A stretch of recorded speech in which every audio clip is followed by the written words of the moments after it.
पेड़ पे ना देखो करंट डेंसिटी में पहला formula I is equal to Q upon T. अब हम लोग ये फॉर्मूला समझते हैं कि I is equal to Q upon T मतलब क्या है। तो एक्चुअल में I यानी करंट होता है, और करंट क्या है? Current is rate of flow of electrons, rate of flow of electrons. अब फिजिक्स में जब भी तुम रेट पढ़ते हो, रेट ये करंट का डेफिनेशन है, स्पीड होता है। Rate of flow of electron, sorry not electrons, rate of flow of charge. Rate of flow of क्या है?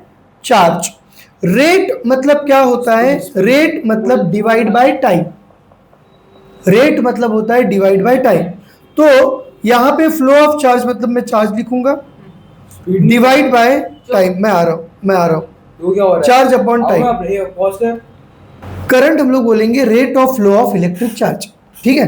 तो rate of flow of electric charge, physics में रेट मतलब हम लोग क्या बोलेंगे? डिवाइड बाय टाइम, ठीक है। तो फ्लो ऑफ चार्ज मतलब चार्ज लिख दिया मैंने, डिवाइड बाय टाइम, इसको हम लोग क्या बोलते हैं? करंट। अब जैसे स्पीड का फॉर्मूला होता है ना, स्पीड का फॉर्मूला क्या होता है? Distance upon time. सेम उस तरह से ये फॉर्मूला है चार्ज अपॉन टाइम, मगर स्पीड में हम लोग देखते हैं कि कितना डिस्टेंस कवर हुआ है एक यूनिट टाइम में। किसमें? एक यूनिट टाइम में। एक यूनिट टाइम मतलब एक सेकंड हो सकता है, एक यूनिट टाइम मतलब एक घंटा हो सकता है, एक यूनिट टाइम मतलब एक मिनट हो सकता है। तो उसमें कितना डिस्टेंस कवर हुआ है वो देखते हैं। उसी तरह से करंट में हम लोग देखते हैं कि कितना चार्ज फ्लो हुआ है इन वन यूनिट टाइम। अब वन यूनिट टाइम मतलब एक सेकंड हो सकता है, यूनिट टाइम मतलब एक घंटा हो सकता है, यूनिट टाइम मतलब एक मिनट हो सकता है। मगर ऐसा यूनिट में टाइम हम लोग किस में लेते हैं? सेकंड में। तो हम लोग नॉर्मली करंट मतलब क्या बोलते हैं? करंट मतलब हम लोग बोलेंगे कि कितना चार्ज फ्लो हुआ है इन 1 सेकेंड, ठीक है। करंट इज नथिंग बट कितना चार्ज फ्लो हुआ है इन 1 सेकेंड। अब उसके लिए मैं क्या करता हूं, कोई भी एक कंडक्टर ले लेता हूं। ये एक कंडक्टर है। अब कंडक्टर मतलब वायर, कंडक्टर मतलब क्या? वायर। अब अगर मेटल की वायर है, अगर किसकी वायर है? मेटल की वायर है, तो ऑलरेडी जो इलेक्ट्रॉन्स है वो इधर भी जाएंगे, इधर भी जाएंगे, इधर भी जाएंगे, इधर भी जाएंगे। हमको पता है कि इलेक्ट्रॉन्स हमेशा मूव होते रहते हैं, हमें पता है एटम्स हमेशा मूव होते रहते हैं, इलेक्ट्रॉन्स हमेशा मूव होते रहते हैं। तो अगर एक कोई कंडक्टर लिया जिसमें इलेक्ट्रॉन्स सब जगह पहले से ही मूव हो रहे, इलेक्ट्रॉन्स पहले से ही सब जगह इधर उधर मूव हो रहे, तो क्या मैं बोलूंगा उसमें करंट फ्लो हो रहा है? इलेक्ट्रॉन्स मूव हो ही रहे कंटिन्यूसली, कुछ इधर जा रहा है, कोई इधर जा रहा है, कोई इधर जा रहा है, कोई इधर जा रहा है, तो क्या मैं बोलूंगा कि उसमें करंट फ्लो हो रहा है? फॉर एग्जाम्पल अगर मेरे पास कोई मेटल का कुछ चीज है, ओके, रॉड है या कुछ है, उसमें ऑलरेडी इलेक्ट्रॉन्स इधर उधर मूव हो ही रहे ना, हमेशा मूव होते रहते हैं, हम लोग जानते हैं फिजिक्स में रैंडमली मूव होते रहते हैं। तो क्या मैं बोलूंगा कि उसमें करंट मूव हो रहा है? क्या मैं बोलूंगा उसमें करंट मूव हो रहा है? पॉज कर लो 1 मिनट। किया? अब सुनो।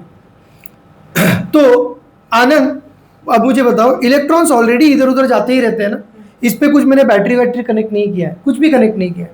तो हमें पता है फिजिक्स में हमने पढ़ा है कि इलेक्ट्रॉन सब जगह जाते आते रहते हैं। तो क्या मैं बोलूंगा इसमें करंट फ्लो हो रहा है? ये मेटल की चीज है, इसके अंदर भी इलेक्ट्रॉन सब जगह फ्लो हो रहे हैं, तो क्या मैं बोलूंगा इसमें करंट फ्लो हो रहा है? नहीं बोलूंगा। देखो, करंट, इलेक्ट्रॉन्स तो फ्लो हो रहे, मगर इसको मैं करंट फ्लो हो रहा है ऐसा क्यों नहीं बोलता हूं? यहां पे देखो, करंट ना एक तूफान की तरह होता है। तूफान समझते हो? नॉर्मली भी पत्ते, पेड़ के पत्ते जो होते हैं वो नॉर्मली भी हिलते रहते हैं, कुछ इधर जाएगा, कोई इधर जाएगा, कोई इधर जाएगा, कोई इधर जाएगा।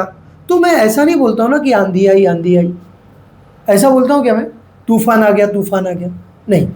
जब तूफान आता है तो पत्ते रैंडम डायरेक्शन में नहीं फ्लो होते, सारे पत्ते एक ही डायरेक्शन में फ्लो होंगे।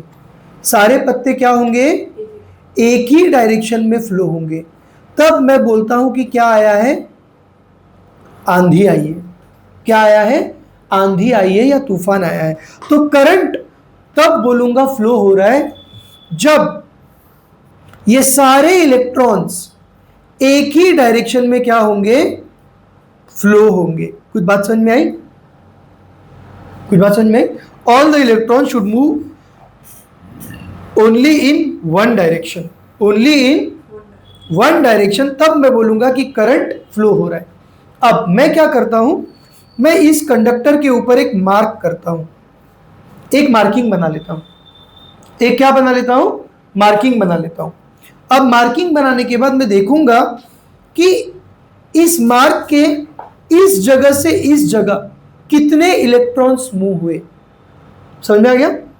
उस मार्किंग के इस जगह से इस जगह कितने इलेक्ट्रॉन, देखो इलेक्ट्रॉन्स इधर भी मूव हो रहे, इधर भी मूव हो रहे, इधर भी, इधर सब जगह पूरे वायर में इलेक्ट्रॉन्स मूव हो रहे। तो मैं पूरे वायर में एट ए टाइम देख सकता हूं क्या, इधर से कितने मूव हो गए, इधर से कितने मूव हो गए, इधर से कितने मूव हो गए, इधर से कितने मूव हो गए, इधर से कितने मूव हो गए, नहीं। बराबर? तो मैं एक मार्किंग कर लूंगा। एक क्या कर लूंगा, मार्किंग। मार्किंग करने के बाद मैं देखूंगा कि एक इस पॉइंट से कितने इलेक्ट्रॉन्स इस पॉइंट के इस तरफ से इस तरफ जा रहे हैं। समझ में आई बात? समझ में आई बात? उस मार्किंग के इस बाजू से इस बाजू कितने इलेक्ट्रॉन्स जा रहे हैं, and I will count them. I will what, count them. अब उसको मैं लिखूंगा यहां पे चार्ज पे, समझो 100 इलेक्ट्रॉन्स गए। कितने इलेक्ट्रॉन्स गए? 100। तो मैंने यहां पे क्या लिखा, 100 क्या लिखा मैंने, 100 यानी 100 कूलम। कितने टाइम में देखूंगा मैं, 1 यूनिट टाइम। 1 यूनिट टाइम मतलब क्या, 1 सेकेंड। तो 1 सेकेंड में 100 कूलम गया। 1 सेकेंड में कितना कूलम गया, 100 कूलम गया। तो करंट कितना हो जाएगा, 100/1 विल बी 100। तो करंट हो गया 100 एम्पियर। करंट कितना हो गया, 100 एम्पियर। समझ में आया? क्यों? क्योंकि कितने कूलम गए, 100 कूलम गए। कितने टाइम में, 1 सेकेंड में। कितने सेकेंड में, 1 सेकेंड में। तो 100/1 कितना हो गया, 100। तो कितना करंट गया, 100 एम्पियर। अब देखो, हम लोग एक सिंगल इलेक्ट्रॉन को कभी नहीं गिन सकते। Can we count a single electron? It is too small to count. तो हम लोग ना एक पैकेट ऑफ इलेक्ट्रॉन्स काउंट करते हैं। क्या काउंट करते हैं, एक पैकेट ऑफ इलेक्ट्रॉन्स। जैसे केला अगर मैं खरीदने जाता हूं, तो केला में ऐसा नहीं बोलता भाई 2 केला दो, 3 केला दो, 4 केला दो, ऐसा नहीं बोलता हूं। मैं क्या बोलता हूं, 1 डजन दो। 1 डजन में कितने केले आते हैं, 12। 1 डजन में कितने केले आएंगे, 12। तो 12 केले मिलके 1 डजन होता है। क्यों? क्योंकि केले सिंगल सिंगल काउंट करना बहुत टीडियस वर्क है। बात समझ में आई ना? बहुत मेहनत वाला काम है। सिंगल सिंगल केला ना कोई खरीदता है ना कोई बेचता है। डजन के हिसाब से चलता है, भाई 1 डजन लेना है तो लो, ठीक है। बात समझ में आई? अब उसी तरह से एक सिंगल सिंगल इलेक्ट्रॉन कोई काउंट करेगा क्या, नहीं। सिंगल सिंगल इलेक्ट्रॉन कोई काउंट नहीं करता है। हम लोग कितने इलेक्ट्रॉन काउंट करते हैं, पॉज करो 1 मिनट, टेक्स्ट बुक दो जरा। तो हम लोग कितने इलेक्ट्रॉन्स काउंट करते हैं, 6.25 इंटू 10⁻18। अब ये इतने इलेक्ट्रॉन्स हैं जितने समंदर के किनारे पे रेत भी नहीं है। उससे भी ज्यादा इलेक्ट्रॉन है, उससे भी ज्यादा इलेक्ट्रॉन्स है। तो इतना इलेक्ट्रॉन मिलके कितने, 6.25 इंटू 10⁻18 इलेक्ट्रॉन्स, ये एक पैकेट बन जाता है। एक क्या बन जाता है, पैकेट। और इस पैकेट को हम लोग बोलते हैं 1 कूलम ऑफ चार्ज। इसको हम लोग क्या बोलते हैं, 1 कूलम ऑफ चार्ज। बात समझ में? 1 कूलम चार्ज क्या है? तो मैं सिंगल सिंगल इलेक्ट्रॉन गिन सकता हूं क्या, नहीं। मैं 1 कूलम, 2 कूलम, 3 कूलम ऐसा गिनता हूं। ओके, कितना कूलम इस पॉइंट से इस पॉइंट पे गया है, कितने सेकंड में, 1 सेकंड में, 1 यूनिट टाइम में। तो कितना चार्ज 1 सेकंड में एक पॉइंट से इस तरफ से उस तरफ गया है, that is called as current. That is called as what, current. Current समझ में आया? करंट समझ में आया सबको? अब सेकंड फॉर्मूला है Q is equal to N into e. अब कभी कभी जरूरी नहीं है कि एग्जैक्टली इतने इलेक्ट्रॉन्स जाए, कभी कभी इससे थोड़े से ज्यादा जाते हैं, इससे थोड़े से कम भी जा सकते हैं। बराबर? जरूरी नहीं ना कि हर बार इतने ही इलेक्ट्रॉन्स जाए, इससे ज्यादा भी जा सकते हैं, कम भी जा सकते हैं। अगर इससे कम गए तो कैसे कैलकुलेट करोगे चार्ज? ओके, समझो 12 केले नहीं है, 6 ही केले, 6 केले है तो मैं क्या बोलूंगा, हाफ डजन बोलूंगा। तो वैसे इसमें इतने इलेक्ट्रॉन्स नहीं है, समझो कम इलेक्ट्रॉन्स है, तो कैसे पता करेंगे? उस केस में Q is equal to N into E करोगे। N is number of electrons, N is what, number of electrons, and E is charge of one electron. E is what? Charge of one electron. This is charge of one electron. अब charge of one electron अपने को दिया हुआ है book में, कितना दिया है?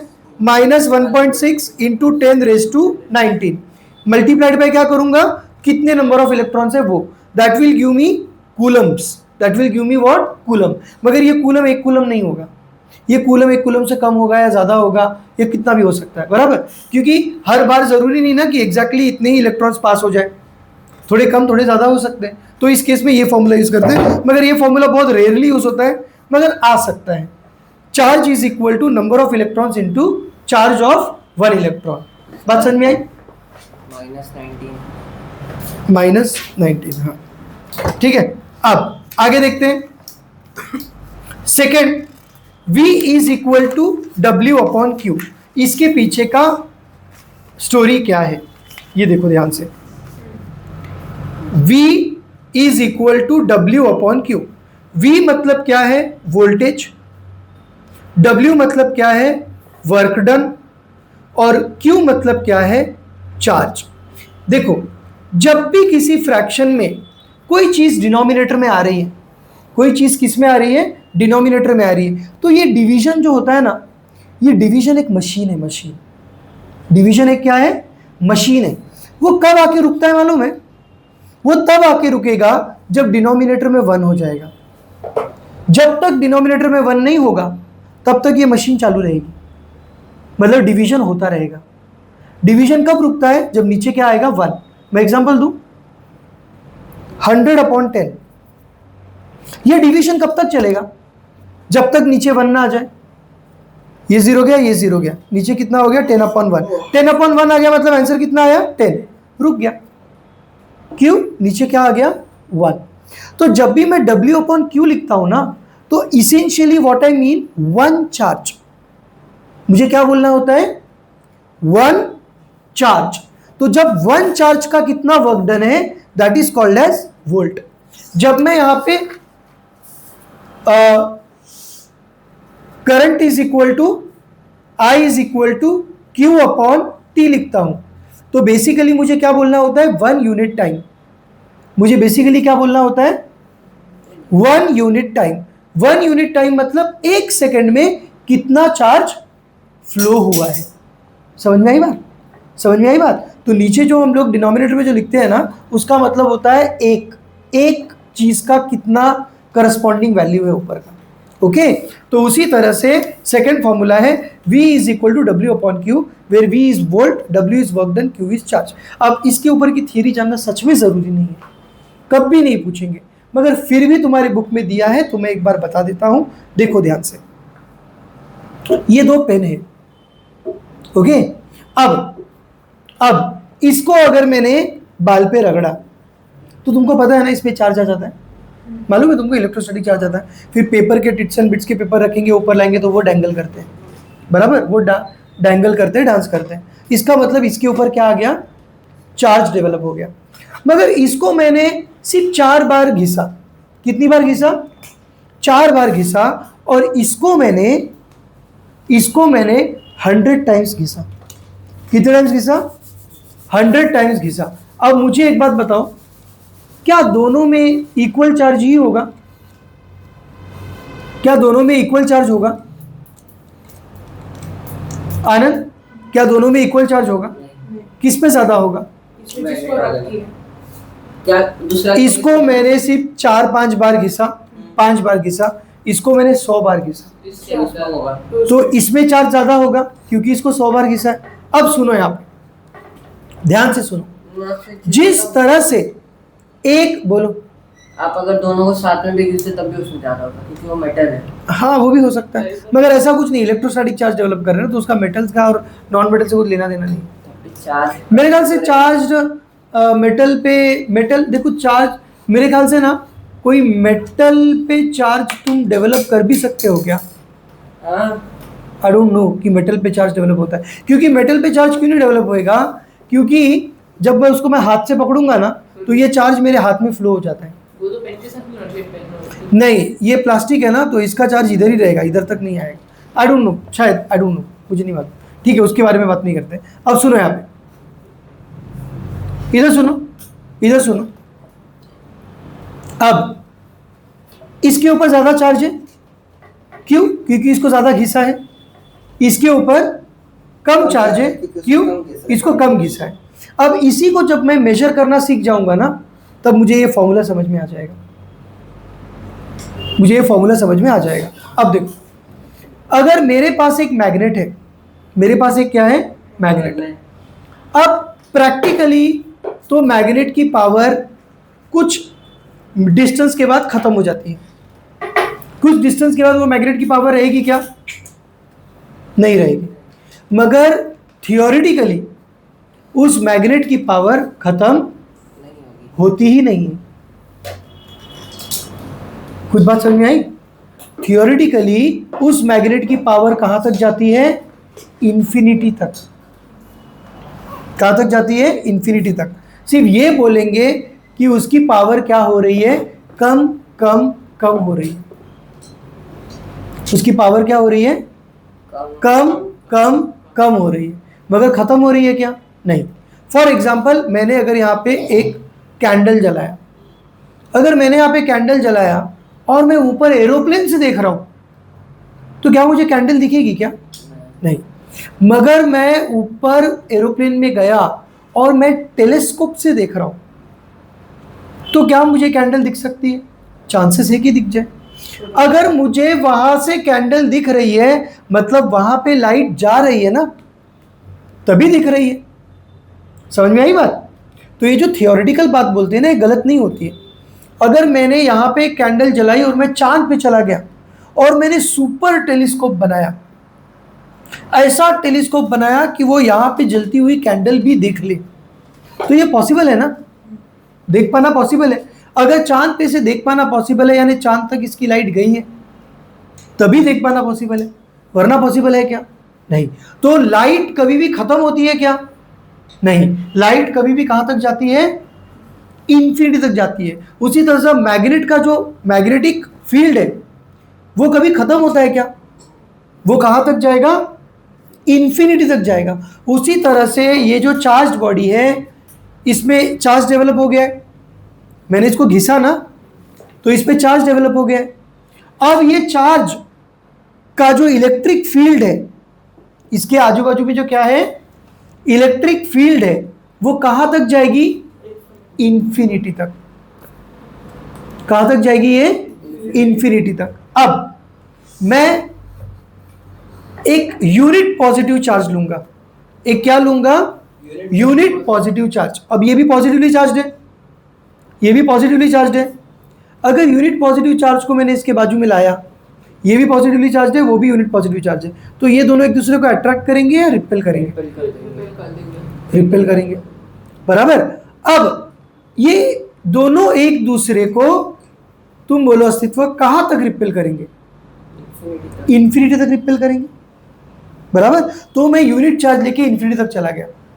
अब मैं उस चार्ज को खींच के इसके पास लेके आ रहा हूं, चार्ज को खींच के इसके पास लेके आ रहा हूं।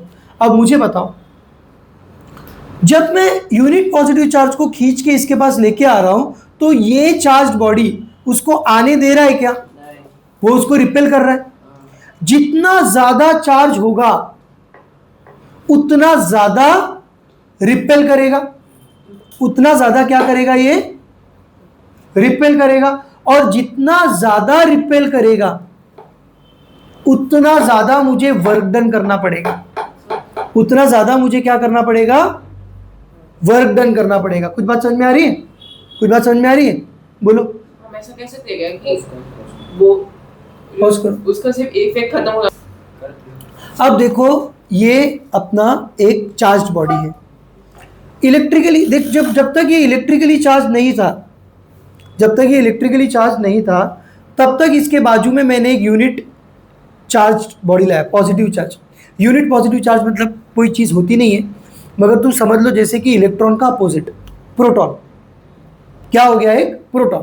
प्रोटॉन इलेक्ट्रिकली पॉजिटिवली चार्ज होता है, तो एक प्रोटॉन को मैंने इसके बाजू में लाया, तो ये दोनों एक दूसरे को अट्रैक्ट करेंगे या रिपेल करेंगे? एक पॉजिटिव ये भी पॉजिटिवली चार्ज है हाँ रिपेल तो रिपेल करेंगे। तो एक प्रोटॉन को मैं बोलता हूं एक यूनिट पॉजिटिव चार्ज, वैसे तो नहीं बोलता हूं मैं इलेक्ट्रॉन को, हाँ चलेगा, प्रोटॉन को बोल सकते हैं एक यूनिट पॉजिटिव चार्ज, ठीक है। अब ये प्रोटॉन को कहां तक रिपेल करेगा? कोई तुम मत बोलो, तुम बोलो कैथलीन, ये जो चार्ज बॉडी है पॉजिटिवली चार्ज, ये प्रोटॉन को कहां तक रिपेल करेगा? इंफिनिटी तक रिपेल करेगा। बात समझ में आई? अब मुझे एक बात बताओ, अगर मैं वो प्रोटॉन को मतलब यूनिट पॉजिटिव चार्ज को इसके तरफ खींच के ला रहा हूं, कहां से? इंफिनिटी से। अगर ये चार्ज था ही नहीं, इसमें कोई इलेक्ट्रिकल चार्ज नहीं था, तो मुझे कुछ किसी फोर्स के अगेंस्ट काम करना पड़ेगा क्या? नहीं, मैं इजीली लेके आ जाऊंगा। क्यों? क्योंकि ये रिपेल नहीं कर रहा है, तो मैं इजीली उसको इंफिनिटी से यहां तक ला सकता हूं। मगर अगर इसको मैंने इलेक्ट्रिकली चार्ज किया है, कैसे चार्ज किया है? घिस के। अब मैं यूनिट पॉजिटिव चार्ज को इंफिनिटी से इसके पास लेके आ रहा हूं, तो आसानी से ला सकता हूं क्या? नहीं। क्यों नहीं ला सकता? क्योंकि ये उसको रिपेल करता जाएगा। बात समझ में आई? तो वर्क डन ज्यादा करना पड़ेगा। वर्क डन क्या करना पड़ेगा? ज्यादा करना पड़ेगा। अब मुझे एक बात बताओ, इसको मैंने बहुत चार्ज किया है, समझे? बहुत चार्ज किया, इसको मैंने 10 मिनट तक चार्ज किया है, तो इसमें बहुत ज्यादा इलेक्ट्रिक चार्ज डेवलप हो गया। तो जितना ज्यादा ये इलेक्ट्रिकली चार्ज होगा उतनी ज्यादा मुझे मेहनत करनी पड़ेगी ना वो प्रोटॉन को इंफिनिटी से इसके पास लाने के लिए, क्योंकि जितना ज्यादा इलेक्ट्रिकल चार्ज होगा उतना ज्यादा फोर्स ऑफ रिपल्शन होगा। उतना ज्यादा क्या होगा? Force of repulsion. तो उतना ज्यादा मुझे वर्क डन करना पड़ेगा, उतना ज्यादा मुझे वर्क डन करना पड़ेगा। बात समझ में आई? तो उससे मैं पता लगा सकता हूं कि इसमें वोल्टेज कितना है, इसमें क्या कितना है? वोल्टेज कितना है, अमाउंट ऑफ वर्क डन से। किससे पता चलेगा? Amount of work done. अगर वर्क डन ज्यादा है तो वोल्टेज ज्यादा है। इसको जब मैं घिसता हूं तो इसमें इलेक्ट्रिक चार्ज आता है ना, वो इलेक्ट्रिक चार्ज का यूनिट क्या है? वोल्टेज। यूनिट चार्ज का उसका वोल्टेज क्या है? उसका यूनिट क्या है? वोल्टेज। इसमें 1 वोल्ट चार्ज डेवलप हो गया, इसमें 2 वोल्ट चार्ज डेवलप हो गया, इसमें 10 वोल्ट चार्ज डेवलप हो गया। कितना वोल्ट चार्ज डेवलप हो गया उसके लिए यूनिट क्या है? वोल्टेज। और वो वोल्टेज किस पे डिपेंड करता है कैथलीन? वर्क डन पे। किस पे डिपेंड करता है? Work done. क्योंकि जितना ज्यादा इलेक्ट्रिकली चार्ज होगा उतना ज्यादा मुझे वर्क डन करना पड़ेगा ना। क्यों? क्योंकि जितना ज्यादा इलेक्ट्रिकली चार्ज है उतना ज्यादा रिपेल कर रहा है वो, जितना ज्यादा रिपेल कर रहा है उतना ज्यादा फोर्स लगाना पड़ेगा। तो ज्यादा फोर्स लगाएंगे तो वर्क डन भी ज्यादा होगा, बराबर। अब समझो मेरे पास 1 यूनिट चार्ज नहीं है, 2 यूनिट चार्ज है। कितना यूनिट चार्ज है? 2 यूनिट चार्ज है। मगर अकॉर्डिंग टू फॉर्मूला तो 1 ही यूनिट चार्ज होना चाहिए। तो मैं क्या करता हूं? वर्क डन को चार्ज से डिवाइड कर देता हूं। वर्क डन को चार्ज से क्या कर देता हूं? डिवाइड। इससे क्या होगा कि तुम कितना भी चार्ज लो, ये मशीन तब जाके रुकेगी जब नीचे कितना चार्ज आ जाएगा? 1 चार्ज। फॉर एग्जाम्पल मैं तुमको बताता हूं, समझो तुम्हारे पास 1 चार्ज से कम है, तुम्हारे पास 0.5 चार्ज है। तुम्हारे पास कितना चार्ज है? 0.5 चार्ज है। अब देखो 50 जूल्स ऑफ वर्क डन हुआ है और चार्ज कितना है? 0.5 कूलम। मगर जब तुम उसको डिवीजन के फॉर्म में रखते हो ना, तो ये डिवीजन अभी खत्म हुआ है क्या? ये कब खत्म होगा? जब नीचे क्या बचेगा? 1। तो 0.5 चार्ज अपने आप 1 चार्ज में कन्वर्ट होएगा। कैसे? देखो इसको डिवाइड करो, इसको डिवाइड करने के लिए इसको पॉइंट हटाना जरूरी है। तो पॉइंट हटाने के लिए मैं 10 से मल्टीप्लाई करता हूं, नीचे 10 से मल्टीप्लाई किया ऊपर, ऊपर कितना हो गया? 500, नीचे कितना हो गया? 5। 500 डिवाइड बाय 5 कितना हो गया? 100/1 कूलम। बात समझ में? मैंने कितना कूलम लिया था? 0.5 कूलम। अपने आप ये कितना कूलम बन गया? 1 कूलम। और 1 कूलम बनते ही, 1 कूलम बनते ही ये डिवीजन रुक गया। ये डिवीजन क्या हो गया? रुक गया। बात समझ में आई? पहले कितने कूलम लिए थे मैंने? 10। मगर जैसे ही ये 1 कूलम हो गया तो डिवीजन रुक गया और मुझे आंसर मिल गया। बात समझ में आई? मतलब जब भी मैं कोई भी चीज़ डिनोमिनेटर में डालता हूं तो वो डिवीजन तब जाके रुकता है जब नीचे का चीज 1 यूनिट बन जाता है। तो voltage is nothing but work done in bringing 1 unit positive charge from infinity to that point. बात समझ में आई? तुम बोलो आपने क्या बोला था वोल्टेज किसका क्यों क्या है? चलो ये कुछ बात समझ में आई, स्टोरी समझ में आई। इस पे स्टोरी पे ज़्यादा मत जाओ, ये सब एक ओवरऑल आइडिया आ गया ना। जितना ज़्यादा चार्ज बॉडी रहेगा उतना ज़्यादा मुझे वर्क डन करना पड़ेगा to bring a unit positive charge from infinity to that point. क्योंकि अब हम लोग आते हैं ओम्स लॉ पे। ध्यान से देखो, अब दिस इज वेरी इंपॉर्टेंट, इसका भी स्टोरी समझ लो। इसका स्टोरी समझ में आया ना? रिकॉर्ड किया ना भाई? पॉज किया ना अभी? अब चालू करो ओम्स लॉ। चालू है। चालू। अब यहाँ पे देखो ओम्स लॉ क्या होता है। अभी ओम्स लॉ में क्या हुआ मालूम है? पहले एक सर्किट समझो। एक बैटरी है, उस बैटरी को मैंने एक बल्ब से कनेक्ट किया। किससे कनेक्ट किया? एक बल्ब से कनेक्ट किया। ये बल्ब है, ठीक है? बल्ब से कनेक्ट किया एक बैटरी को। ये पॉजिटिव है, ये नेगेटिव है। आगे का टर्मिनल पॉजिटिव होता है, ये नेगेटिव होता है। बल्ब जल रहा है। बल्ब क्या हो रहा है? जल रहा है। हम सबको मजा आ गया भाई, बल्ब जल गया, बल्ब जल गया। ओके, बैटरी लगाई, बल्ब जल गया, सबको मजा आया। मगर ओम्स ने क्या किया ना? ओम्स ने एक टेबल बनाया। पे अटेंशन हियर, एकदम ध्यान से। ओम्स ने बनाया एक टेबल। ये टेबल में इसने वोल्टेज और उसके आगे के करंट को उसने मेजर किया। तो जब वोल्टेज लिया 1.5, क्योंकि ये 10 रुपए की बैटरी आती है, इसके ऊपर 1.5 वोल्ट लिखा होता है। इसके ऊपर क्या लिखा होता है? 1.5 वोल्ट लिखा होता है, मतलब 1.5 वोल्ट की बैटरी है। 10 रुपए की जो हम लोग रिमोट में डालते हैं ना बैटरी, वो बैटरी कितने वोल्ट की है? 1.5 वोल्ट की, बराबर। तो बल्ब जल गया, हम सबको मजा आ गया। तो ओम्स ने एक टेबल बनाया 1.5 वोल्ट और इसमें करंट जा रहा है, वो उसने मेजर किया, उसको करंट मिला 0.5 एम्पियर। अब कैसे मेजर करते हैं करंट? करंट को मेजर करने के लिए हम लोग यूज करते हैं एमीटर। क्या यूज करते हैं हम लोग? Ammeter. And remember one thing, ammeter is always connected in series. Ammeter is always connected in series. तो यहां पे मैंने एमीटर कनेक्ट किया जो सीरीज में कनेक्टेड है। सीरीज में कनेक्टेड मतलब एक लाइन में कनेक्ट होता है। सीरीज में कनेक्ट मतलब क्या? एक लाइन में कनेक्ट होता है। अब बैटरी के नेगेटिव टर्मिनल से जो भी कनेक्ट होता है वो नेगेटिव टर्मिनल बन जाता है। बैटरी के पॉजिटिव टर्मिनल से जो भी कनेक्ट होता है वो पॉजिटिव टर्मिनल बन जाता है, ठीक है? बैटरी के नेगेटिव टर्मिनल से जो भी कनेक्ट होता है वो नेगेटिव, बैटरी के पॉजिटिव से जो भी कनेक्ट होता है वो पॉजिटिव। अब एमीटर में उसने करंट देखा, उसको कितना मिला? 0.5 एम्पियर। ओके, अब उसने क्या किया? अब वो एक बैटरी उसने और लगाई, एक बैटरी उसने और लगाई 1.5 वोल्ट की। तो उसने देखा बल्ब और ज्यादा ग्लो हो रहा है, समझे? ज्यादा लाइट आ रही है बल्ब में से, ज्यादा ग्लो हो रहा है। तो उसने हो गया भाई 1.5 वोल्ट प्लस 1.5 वोल्ट कितना वोल्ट हो गया? 3 वोल्ट। अब 3 वोल्ट कर दिया, 2 बैटरी लगा दिया। तो 2 बैटरी लगा दिया, बल्ब ज्यादा ब्राइट हो गया। बल्ब क्या हो गया? ज्यादा ब्राइट हो गया। ज्यादा ब्राइट हो गया मतलब करंट ज्यादा जा रहा है, करंट ज्यादा जा रहा है। तो उसने करंट मेजर किया मीटर से, तो उसको करंट कितना मिला? 1 एम्पियर। करंट कितना मिला? 1 एम्पियर। फिर उसने और एक बैटरी लगाई, और एक बैटरी लगाई 1.5 वोल्ट। तो टोटल वोल्टेज कितना हो गया? 4.5 वोल्ट।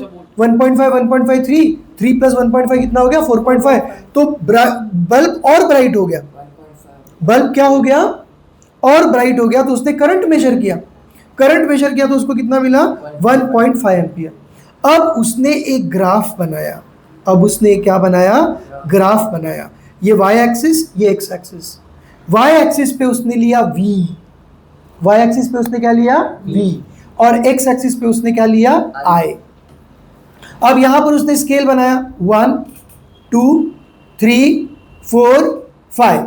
यहां पर भी स्केल बनाया 1 2 3 4 5 6, ठीक है? इसको बोलते हैं VI ग्राफ। क्या बोलते हैं इसको? VI graph. VI ग्राफ में हमेशा V y एक्सिस पे और हमेशा I x एक्सिस पे। उल्टा अगर कर दिया तो वो IV ग्राफ हो जाएगा। वो क्या हो जाएगा? IV graph. और ओम्स ने क्या बनाया? VI graph. तो V y एक्सिस पे और I x एक्सिस पे। अब ये पॉइंट्स उसने प्लॉट किए।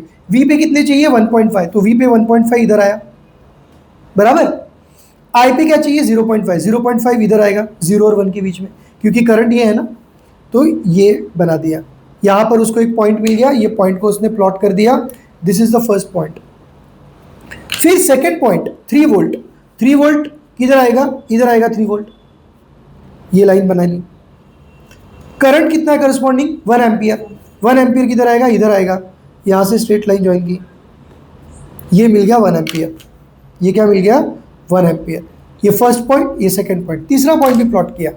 वोल्टेज 4.5। 4.5 मतलब किधर आएगा? इधर आएगा, 4 और 5 के बीच में, बराबर। करंट कितना है? 1.5 एम्पियर। 1.5 एम्पियर मतलब 1 और 2 के बीच में आएगा, तो 1 और 2 के बीच में मतलब इधर आ गया। तो ये पॉइंट उसको कहाँ मिला? इधर मिला। उसने क्या देखा? स्केल दो ना मुझे एक, पॉज करो 1 मिनट। मेरे बैग से दिया।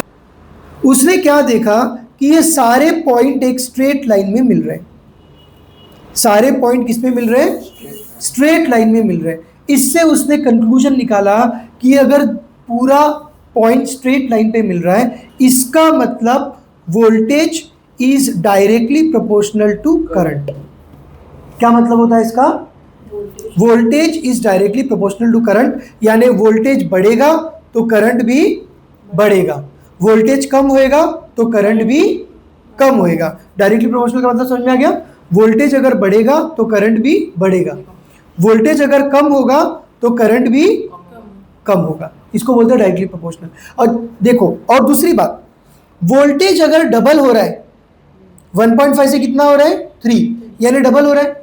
वोल्टेज अगर डबल हो रहा है तो करंट भी डबल हो रहा है। वोल्टेज अगर 3 टाइम्स हो रहा है, 1.5 से 3 मल्टीप्लाई किया तो 4.5 हो गया, तो करंट भी 3 टाइम्स हो रहा है। करंट भी क्या हो रहा है? 3 टाइम्स हो रहा है। ये बात समझ में आई? तो वोल्टेज अगर डबल होगा तो करंट भी डबल होगा, वोल्टेज अगर 3 टाइम्स होगा तो करंट भी 3 टाइम्स होगा। अब जब भी डायरेक्टली प्रोपोर्शनल होती है ना कोई चीजें, तो हमेशा याद रखना रेशियो इज कांस्टेंट। क्या कांस्टेंट होता है? Ratio is constant. ये हमने स्टैंडर्ड 8 में पढ़ा है। अगर कोई चीज डायरेक्टली प्रोपोर्शनल है तो रेशियो इज कांस्टेंट, और जब कोई चीज इनवर्सली प्रोपोर्शनल होती है तो प्रोडक्ट इज कांस्टेंट। इनवर्सली अगर प्रोपोर्शनल होगी तो क्या कांस्टेंट होगा? Product is constant. इन दोनों का प्रोडक्ट कांस्टेंट होगा। मगर अगर डायरेक्टली प्रोपोर्शनल होगा तो इन दोनों का रेशियो कांस्टेंट होगा। तो उसने एक रेशियो बनाया अभी, V अपॉन I का रेशियो। ओके, अब V अपॉन I, V कितना है? 1.5, I कितना है? 0.5। 1.5 अपॉन 0.5 कितना मिलेगा? 3, सॉरी 2। क्या मिलेगा? 2। फिर वापस से V अपॉन I का रेशियो लिया। V कितना है? 3। और यहाँ पे कितना है? 1। अच्छा, इधर 3 मिलेगा ना? 3 मिलेगा, तो 3 अपॉन 1 भी क्या मिलेगा? 3 मिलेगा। फिर वापस से इन दोनों का रेशियो लिया, क्योंकि V अपॉन I ले रहे हैं ना। V कितना है? 4.5, I कितना है? 1.5, तो क्या मिला? 3। तो देखो कांस्टेंट मिला। क्या मिला? कांस्टेंट। समझ में आई बात? तो उसको ये पता चला कि V और I का रेशियो क्या है? कांस्टेंट। तो उसने लिखा V upon I is equal to constant. Is equal to what? Constant. कुछ समझ में आ रहा है क्या है? पहले उसने क्या बोला? Voltage is directly proportional to current.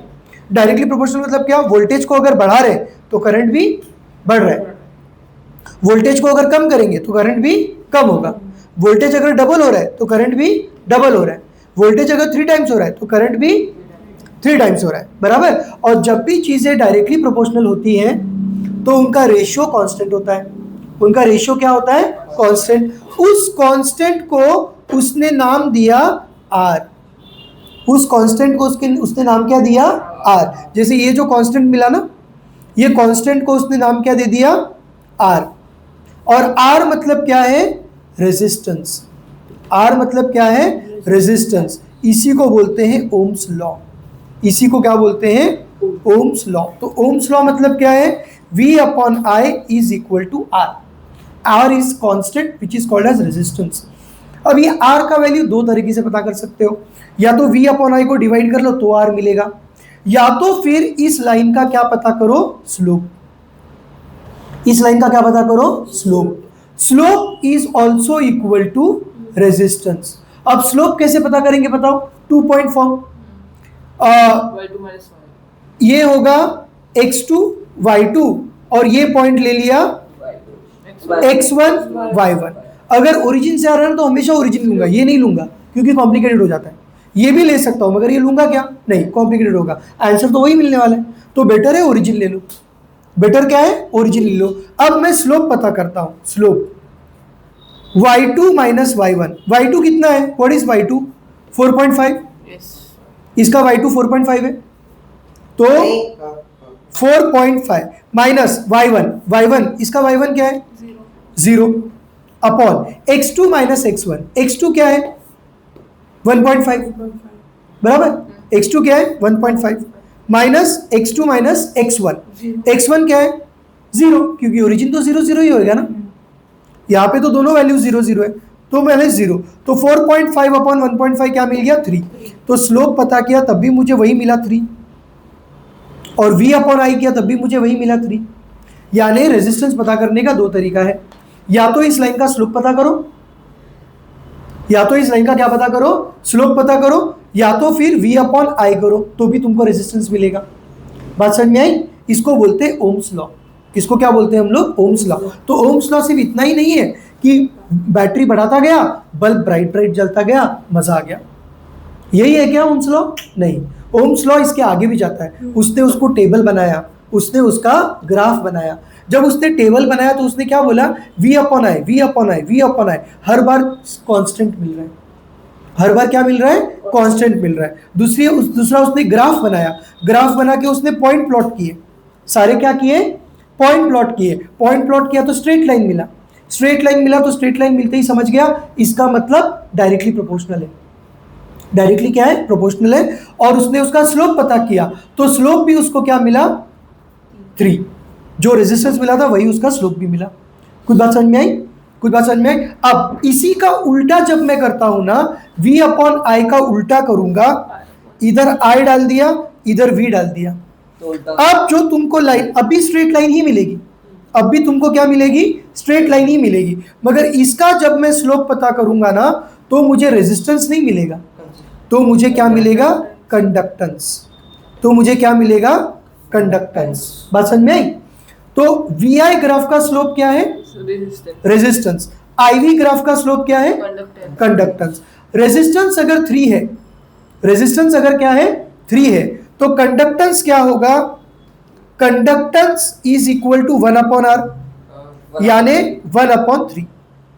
तो रेजिस्टेंस का रेसिप्रोकल कर देंगे, 3 मतलब 3 अपॉन 1 है, इसका रेसिप्रोकल कर देंगे तो क्या है? conductance conductance. बात समझ में आई? रेसिस्टेंस का रेसिप्रोकल करेंगे तो क्या मिल जाएगा? कंडक्टेंस। बात समझ में आई? मगर इसका कुछ तुमको ज़्यादा पूछेंगे नहीं, कुछ एक्सपेरिमेंट नहीं है, सिर्फ यहाँ पे करने के बाद हम लोग सिर्फ ये बोलेंगे वी आई ग्राफ की जगह पर आई वी ग्राफ अगर कर देंगे तो इसका वैल्यू उल्टा हो जाता है। स्लोप के लिए इसका वैल्यू क्या हो जाता है? उल्टा, और उसको हम लोग क्या बोलेंगे? कंडक्टेंस। ठीक है। उसके बाद वेट एक मिनट, हाँ पॉज करो। उसके बाद तुमको ऐसे क्वेश्चंस आएंगे वी आई ग्राफ के। ये वी आई ग्राफ होगा, इसमें 2 ग्राफ दिया रहेगा, एक लाइन ऐसी रहेगी, एक लाइन ऐसी रहेगी। ओके, ये कोई एक रेजिस्टेंस है, ये कोई दूसरा रेजिस्टेंस है। समझो ये फैन है और समझो ये एसी है। ठीक है, ये फैन की लाइन है, ये एसी की। देखो फैन में भी करंट बढ़ाऊंगा, वोल्टेज बढ़ाऊंगा तो करंट बढ़ेगा, एसी में भी वोल्टेज बढ़ाऊंगा तो करंट बढ़ेगा, बराबर। मगर क्या दोनों में सेम तरीके से चेंज होगा? नहीं। फैन का ग्राफ ऐसा बन रहा है, एसी का ग्राफ ऐसा बन रहा है। अब तुमको पूछेंगे कि किसका रेजिस्टेंस ज्यादा है, which graph has more resistance, किसका रेजिस्टेंस ज्यादा है। तो हम लोग देखेंगे किसका स्लोप ज्यादा है। अब समझो मैं चढ़ रहा हूं, मैं क्या कर रहा हूं? चढ़ रहा हूं, इस पे भी चढ़ रहा हूं और इस पे भी चढ़ रहा हूं। किस पे चढ़ना मेरे लिए ज्यादा डिफिकल्ट है? ये लाइन पे चढ़ना ज्यादा डिफिकल्ट है ना, क्योंकि ये ज्यादा स्टीप है और ये लाइन थोड़ी सी टिल्टेड है, तो इसके ऊपर चढ़ना थोड़ा आसान है। तो इसका स्लोप ज्यादा है। स्लोप क्या है? ज्यादा। अगर इसका स्लोप ज्यादा है मतलब इसका रेजिस्टेंस ज़्यादा है। समझ में आई? इस लाइन का स्लोप कम है, स्लोप कम है ना, ये थोड़ा सा जेंटल हो रहा है, तो slope is less, therefore resistance is less. तो ऐसा क्वेश्चन आएगा, वी आई ग्राफ बनाया रहेगा, 2 लाइन दिया रहेगा और पूछा रहेगा किसका रेजिस्टेंस ज़्यादा है। ठीक है, तो जिसका स्लोप ज़्यादा है उसका रेजिस्टेंस ज़्यादा है, जिसका स्लोप कम है उसका रेजिस्टेंस कम है। मगर यही अगर आईवी ग्राफ है, यही अगर कौन सा ग्राफ है, आईवी ग्राफ है, आईवी ग्राफ में तुमको 2 लाइन दिया है, अब बताओ किसका रेजिस्टेंस ज़्यादा है? एसी का। इसका रेजिस्टेंस ज़्यादा होगा, इसका रेजिस्टेंस कम होगा, इसमें उल्टा होता है। तो ये ध्यान से देखना है कि ग्राफ कौन सा है, वी आई है या आई वी है। तो इसका रेजिस्टेंस ज़्यादा, बोलो। अगर केव रीजन में ऐसे पूछ लिया और किसी ने ये रीजन डालने से बगैर बोला किसी का वायर छोटा है किसी का बड़ा है, नहीं, मगर इस ग्राफ के रेफरेंस से तुमको आंसर देना है ना। तो ये डाल। हाँ, तो ग्राफ, हाँ, अगर तुमको ग्राफ दिया है और तुमको क्वेश्चन पूछा है तो तुम ग्राफ के रेफरेंस से ही आंसर दोगे, तुम ग्राफ के रेफरेंस से ही आंसर दोगे। ठीक है, पेड़ चलिए, अब ये हो गया। इसके बाद हम लोग आते हैं वापस से एक कॉन्सेप्ट पे। अब हम लोग ये फॉर्मूला डिस्कस करेंगे। ये क्या फॉर्मूला है रेजिस्टेंस का? Resistance is directly proportional to L upon A. अब देखो, अगर मैं ट्रैवल कर रहा हूं कहीं पर और रोड छोटा है, रोड क्या है, पतला है, इधर देखो क्या थी, रोड क्या है, पतला, पतला है, पतला। अब मैं ट्रैवल कर रहा हूं कार से, मैं ट्रैवल कर रहा हूं कार से। अब मुझे बताओ पतले रोड पे ट्रैफिक ज्यादा होगा या चौड़े रोड पे ट्रैफिक ज्यादा होगा? पतले रोड पे। पतले रोड पे ट्रैफिक ज्यादा होगा, क्यों? क्योंकि वहां पे जाने के लिए रास्ता कम है। मगर रोड को तुम जितना ब्रॉड करोगे ट्रैफिक उतना ही कम हो जाएगा, बराबर। Same concept applies to wire and resistance. Paid engineer, if wire is thinner, wire क्या है, पतली है, देन रेजिस्टेंस इज हायर। पतली वायर, जो सस्ती वायर होती है ना, उसका रेजिस्टेंस बहुत ज्यादा होता है। अच्छा, आप उसको उस दिन समझा रहे थे ये। हाँ, उसका रेजिस्टेंस बहुत क्या होता है, ज्यादा। तो देखो ट्यूबलाइट की वायर देखो पतली पतली होती है, क्योंकि उसको कम करंट चाहिए, तो उसका रेजिस्टेंस ज्यादा है। जिसका रेजिस्टेंस ज्यादा है उसमें करंट कम फ्लो होगा, समझे। अगर रोड पतला है तो ट्रैफिक ज्यादा फ्लो होगा क्या? नहीं। ये ट्रैफिक मतलब क्या है, कूलम है, अपने चार्ज है। तो चार्ज को जाने के लिए ज्यादा जगह मिलेगी क्या? नहीं। तो चार्ज कम जाएगा, चार्ज कम जाएगा मतलब करंट कम है, समझे। Resistance is higher, therefore current will be less, current क्या होगा, कम। अब यही अगर वायर मैंने मोटी बना दी, वायर अगर मैंने क्या बना दी, मोटी बना दी, तो इसमें बहुत सारी कार्स जा सकती है। बात समझ में आई? इसमें बहुत सारी कार्स एक साथ जा सकती है, तो ट्रैफिक क्या हो जाएगा, कम। ट्रैफिक क्या हो जाएगा, कम। इसको मैं क्या बोलता हूं कि if wire is thicker, resistance is less, if wire is thicker than resistance is less, resistance is less, और रेजिस्टेंस लेस रहेगा तो करंट इज मोर। ये बात समझ में आई? अब हम लोग कभी भी थिनर और थिकर ये वर्ड यूज नहीं करते। थिनर को हम लोग क्या बोलते हैं, देखो, थिनर मतलब ये पार्ट की बात कर रहे हैं, ये पार्ट मतलब वायर को जो कट करेंगे ना तो अपने को ये पार्ट एक्सपोज हो जाएगा। इस पार्ट को हम लोग बोलते हैं क्रॉस सेक्शनल एरिया।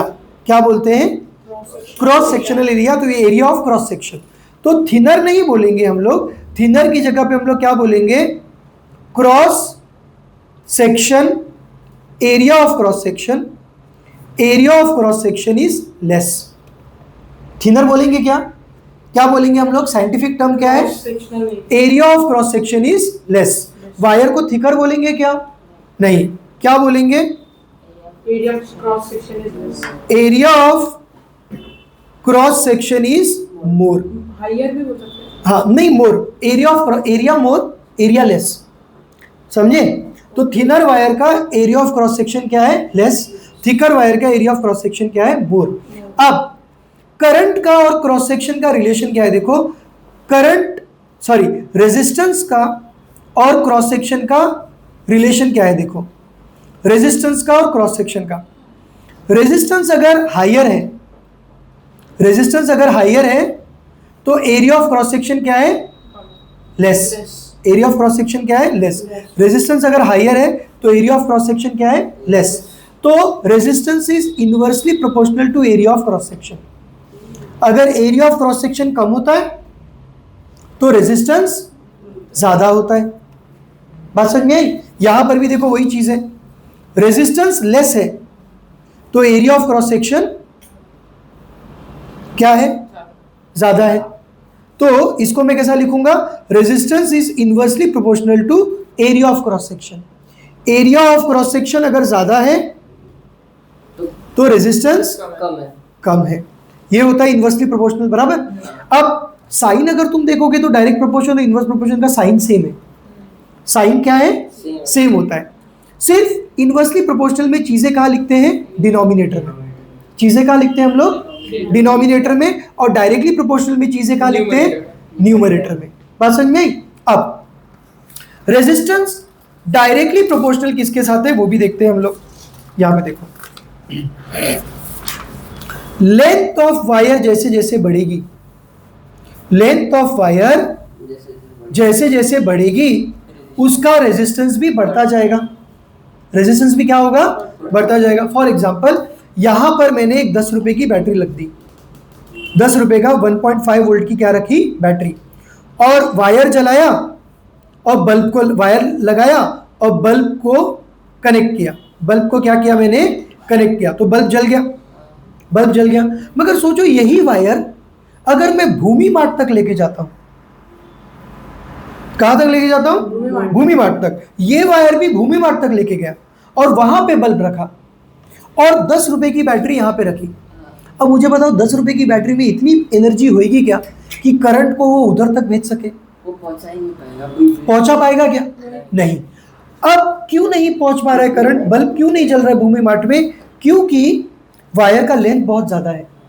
तो जब वायर का लेंथ बढ़ता है, पे अटेंशन हियर, जब वायर का लेंथ बढ़ता है, लेंथ इंक्रीजेस, रेजिस्टेंस भी क्या होता है? इंक्रीज हो जाता है। रेजिस्टेंस भी क्या होता है? इंक्रीज। और लेंथ अगर कम हुआ तो रेजिस्टेंस भी कम हो जाएगा। तो इससे मुझे एक रिलेशन मिलता है, resistance is directly proportional to length. देखो प्रोपोर्शनलिटी का साइन, इनवर्सली प्रोपोर्शनल का साइन सेम है और डायरेक्टली प्रोपोर्शनल का साइन क्या है? सेम है। फर्क क्या है? इनवर्सली प्रोपोर्शनल में वो डिनोमिनेटर में आता है, डायरेक्टली प्रोपोर्शनल में ये न्यूमरेटर में आता है। ठीक है, अब दोनों इक्वेशन को कंबाइन करो, तो इसको और उसको कंबाइन करो, तो डायरेक्टली प्रोपोर्शनल टू लेंथ और inversely proportional to area. Proportionality को अगर इक्वल साइन में चेंज करना है तो कर सकते हो, मगर तुमको एक ये यूज करना पड़ेगा, कांस्टेंट ऑफ प्रोपोर्शनलिटी। एक रेशियो यूज करना पड़ता है जिसको बोलते हैं कांस्टेंट ऑफ प्रोपोर्शनलिटी। और इस केस में कांस्टेंट ऑफ प्रोपोर्शनलिटी को हम लोग क्या बोलेंगे? रो। हम लोग क्या बोलेंगे? Rho. Distance is equal to constant of proportionality को कन्वर्ट करने के लिए मैंने कांस्टेंट प्रोपोर्शनल साइन को इक्वल में कन्वर्ट करने के लिए मैंने कांस्टेंट ऑफ प्रोपोर्शनलिटी लिख दिया। आगे जो है वो लिखूंगा, आगे क्या है? L upon A। ठीक है, अब ये जो रो है ना, रो, इसको तो लेंथ, ये लेंथ है, ये एरिया ऑफ क्रॉस सेक्शन है, ये रेजिस्टेंस है, और ये जो रो है ना, रो को हम लोग बोलते हैं रेजिस्टिविटी। क्या बोलते हैं? रेजिस्टिविटी। और स्पेसिफिक रेजिस्टेंस, या तो हम लोग क्या बोलेंगे? Specific resistance. अब रेजिस्टिविटी भी बोल सकते हैं, स्पेसिफिक रेजिस्टेंस भी बोल सकते हैं। अब ये स्पेसिफिक रेजिस्टेंस, ये जो चीज है ना, ये डेंसिटी की तरह होती है। किसकी तरह होती है? डेंसिटी की तरह। ये लेंथ के बढ़ने से या एरिया के कम होने से चेंज नहीं होगा। Specific resistivity depends on the material. अब वो मटेरियल कितना बड़ा है कितना कम है उससे डेंसिटी पे फर्क पड़ता है क्या? पानी तुम एक ग्लास लो या पानी तुम एक बाल्टी भर के लो, उसकी डेंसिटी सेम ही रहेगी, वो चेंज होती है क्या? स्पेसिफिक रेजिस्टिविटी ये डेंसिटी की तरह होती है। लेंथ के बढ़ने से उस पर फर्क नहीं पड़ता, एरिया के कम होने से भी इस पर फर्क नहीं पड़ता। ओके, वो एक मटेरियल के लिए कांस्टेंट होती है। और वो चेंज नहीं होती। लेंथ के बढ़ने से रेजिस्टेंस बढ़ेगा, एरिया के कम होने से रेजिस्टेंस बढ़ेगा। एरिया क्रॉस सेक्शनल एरिया कम हो जाएगा मतलब वायर पतली हो जाएगी, वायर पतली हो जाएगी तो रेजिस्टेंस इंक्रीज होगा, मगर उसके रेजिस्टिविटी पे कुछ फर्क पड़ता है क्या? नहीं। सर सुनो, अब अस्तित्व क्या पूछ रहा है कि सेम लेंथ का वायर लिया, सेम लेंथ का वायर लिया, जितना लेंथ इसका है उतना ही लेंथ इसका है, मगर इस वायर मैंने पतला लिया है, और पतला, हाँ और पतला लिया है मैंने, ये वायर मैंने क्या लिया है? और पतला लिया है, और पतला लिया, तो क्या दोनों का रेजिस्टेंस सेम होगा? नहीं, नहीं, इसका ज्यादा होगा, इसका कम होगा। तो क्यों? तो क्रॉस सेक्शनल एरिया अगर कम हो गया तो रेजिस्टेंस हाई होगा। नहीं, क्रॉस ठीक है। क्रॉस सेक्शनल एरिया अगर कम है तो रेजिस्टेंस ज्यादा होगा, और उतने ही लेंथ का वायर का क्रॉस सेक्शन अगर ज्यादा है तो रेजिस्टेंस कम होगा। ठीक है, सेम लेंथ की वायर ली मगर मैंने और मोटी ले ली, और क्या ले ली मैंने? मोटी ले ली, एकदम इतनी मोटी है वायर, तो इसका रेजिस्टेंस और भी कम हो जाएगा, यानी इसमें से करंट और भी ज्यादा जाएगा। कुछ बात समझ में आ रही? कुछ बात समझ में आ रही? यहां तक समझ में आ गया? बस यही तक हम लोग स्टॉप करते हैं।